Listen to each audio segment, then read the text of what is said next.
What are the greatest dangers that the American people face today that impede the goal of a free society? There are 5. The continuous attack on our civil liberties, which threaten the rule of law and our ability to resist the onrush of tyranny.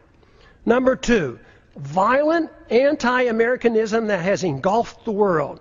Because the phenomenon of blowback is not understood or denied, our foreign policy is destined to keep us involved in many wars that we have no business being in. National bankruptcy and a greater threat to our national security will result. Number 3, the ease in which we go to war, without a declaration by Congress, but accepting international authority from the UN or NATO, even for preemptive wars, otherwise known as aggression. A financial political crisis as a Number 4, a financial political crisis as a consequence of excessive debt, unfunded liabilities, spending, bailouts, and gross discrepancy in wealth distribution, going from the middle class to the rich. The danger of central economic planning by the Federal Reserve must be understood. World government taking over local and U.S. sovereignty by getting involved in the issues of war, welfare, trade, banking, a world currency, taxes, property, ownership, and private ownership of guns must be addressed. Happily, there's an answer for these very dangerous trends. What a wonderful world it would be if everyone accepted the simple moral premise of rejecting all acts of aggression. The retort to such a suggestion is always, it's too simplistic, too idealistic, impractical, naive, utopian, dangerous, and unrealistic to strive for such an ideal. The answer to that is that for thousands of years the acceptance of government force to rule over the people at the sacrifice of liberty was considered moral and the only available option for achieving peace and prosperity.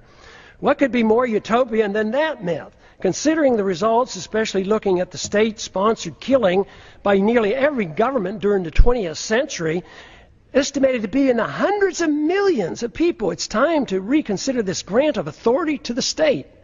No good has ever come from granting monopoly power to the state to use aggression against the people to arbitrarily mold human behavior.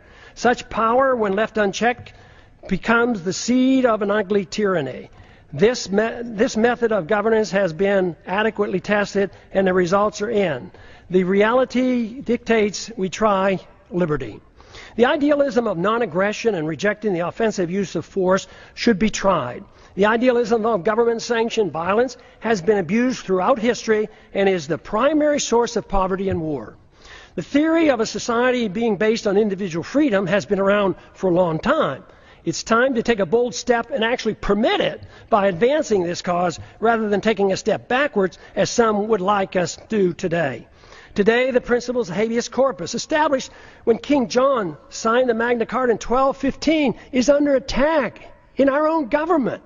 There's every reason to believe that a renewed effort with the use of the internet, that we can instead advance the cause of liberty by spreading an uncensored message that will serve to rein in government authority and challenge the obsession with war and welfare. What I'm talking about is a system of government guided by the moral principles of peace and tolerance.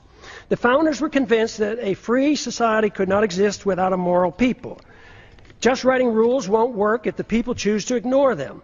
Today, the rule of law written in the Constitution has little meaning for most Americans, especially those who work in Washington, D.C.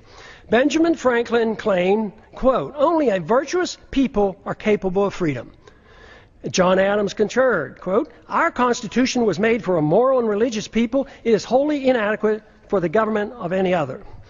A moral people must reject all violence in an effort to mold people's beliefs or habits. A society that boos or ridicules the golden rule is not a moral society. All great religions endorse the golden rule. The same moral standards that individuals are required to follow should apply to all government officials. They cannot be exempt. The ultimate solution is not in the hands of the government. The solution falls on each and every individual with guidance from family, friends, and community.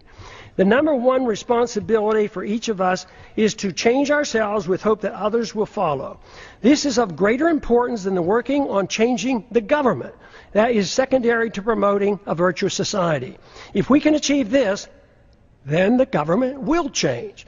It doesn't mean that political action or holding office has no value. At times, it does nudge policy in the right direction. But what is true is that when seeking office is done for personal aggrandizement, money, or power, it becomes useless if not harmful. When political action is taken for the right reasons, it's easy to understand why compromise should be avoided. It's also become clear why progress is best achieved by working with coalitions, which bring people together without anyone sacrificing his principles. Political action, to be truly beneficial, must be directed toward changing the hearts and minds of the people, recognizing that it's virtue and morality of the people that allow liberty to flourish. The Constitution or moral laws per se have no value if the people's attitudes aren't changed. To achieve liberty and peace, two powerful human emotions have to be overcome. Number one is envy, which leads to hate and class warfare. Number two is intolerance, which leads to bigoted and judgmental policies. These emotions must be replaced with a much better understanding of love, compassion, tolerance, and free market economics. Freedom, when understood, brings people together. When tried, freedom is popular. The problem we have faced over the years has been that economic interventionists are swayed by envy, whereas social interventionists are swayed by intolerance of habits and lifestyles. The misunderstanding that tolerance is an endorsement of certain activity motivates many to legislate moral standards which should only be set by individuals making their own choices. Both sides use force to deal with these misplaced emotions. Both are authoritarians. Neither endorses voluntarism. Both views ought to be rejected. I have come to one firm conviction after these many years of trying to figure out the plain truth of things.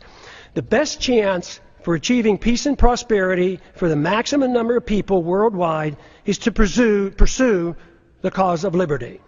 If you find this to be a worthwhile message, spread it throughout the land. And I yield back the balance of my time. It's back.